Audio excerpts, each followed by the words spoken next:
What's up, y'all? How y'all doing today? Sad day, sunny day. And I have a question. How do we get to this place in our society where our children become the victims of violence? What kind of country do we live in where this isn't just happening in schools, this is happening in the streets? So I'm a little combobulated because Representative Frazier took my speech. Why? Because I'm black in America. My name is Shaonta. I'm one of the co-founders of Black Lives Matter Twin Cities. I'm also on the St. Paul School Board, and I've been a lifelong advocate for children. I was born in 1974, so I'm old. But in 1984, I watched my first person be gunned down and murdered. I was 10 years old on Selby Avenue. In 1984, that really kicked off the war on drugs. How did we get here? Kicked off the war on drugs. We started labeling people predators. We allowed it to be okay to bring mass amount of guns into communities. Why? Because they're just killing themselves. I wonder, and I have to ask, how many people cared about this issue in 1989? I have to ask that question because my best friend was murdered in 1989. How many of you guys cared about this issue in 1993? Good. Because I had many friends that were murdered that year. Now I'm a youth advocate, and I have so many young people who come to me and they say, all my friends are being murdered. And I wonder, you're just going through the same process I went through. But things have not changed. But guess what, y'all? 1996 came along, and I had children of my own that are in this generation right here, organizing this right here. And I remember sitting on the couch because gun violence had become somewhat desensitized to me too. So we were just watching a regular old Boys in the Hood type movie, and my 4-year-old daughter looked over to me and said, "Who invented a gun and why?" And a light bulb went off in my head and said, that's a great question, why? Why would somebody need a tool that will unalive another human?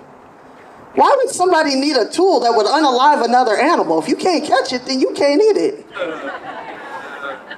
Right? A few more years came along, and I remember my son was on the same thing. Mom, what's it going to take to, because I was in activism then. Mom, what's it going to take to get rid of all the guns? Now, these are thoughts that I know all of us in our grown age, those thoughts never even really ran through our minds in our 20s or 30s. We just watched it kind of manifest and happen. But these children were seeing a different world. They were seeing a different society. They knew that we could live somewhere better. And because there's a God, and I'm going to say this again because there's a God, the unbelievable can be done. And this is proof right here. Look at these young people that came out and organized this. This didn't happen in 1989. This didn't happen in 1993. In the early 2000s, when people started getting those semi-automatics and sweeping the neighborhood, this was not happening. We are seeing change right before us. Now, the guy before us asked us, what kind of baton are we going to pass? And that is the question at hand, for real. Because the young people have the vision and the understanding to make the change. The question is, are we going to listen to them in this moment?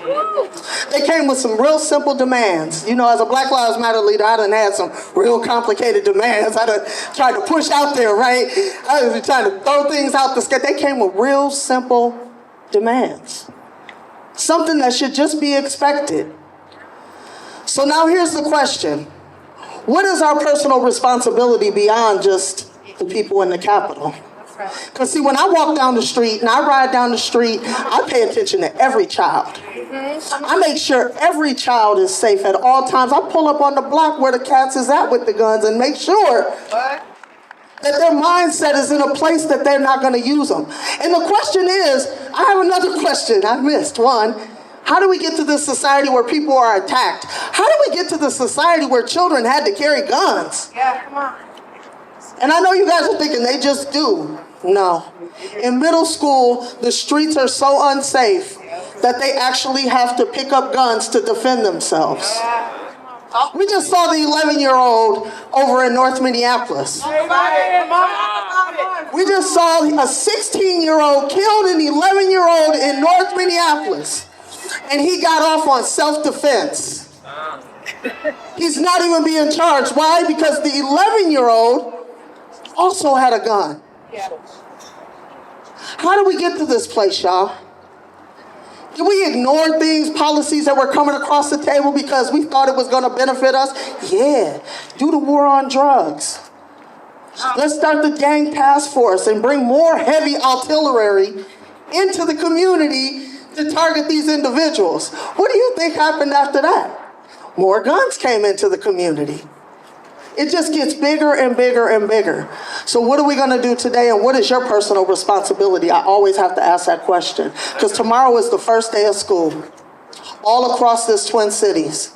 Are you just going to ride with blinders on to your door and drop your kid off and pick up your kid and make sure your kid is safe?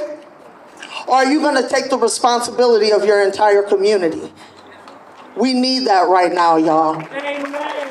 We need that. Because here's the reality, and I know y'all, I'm going to say this, and I don't mean cliche just because I'm gay, but love will win, y'all. Peace.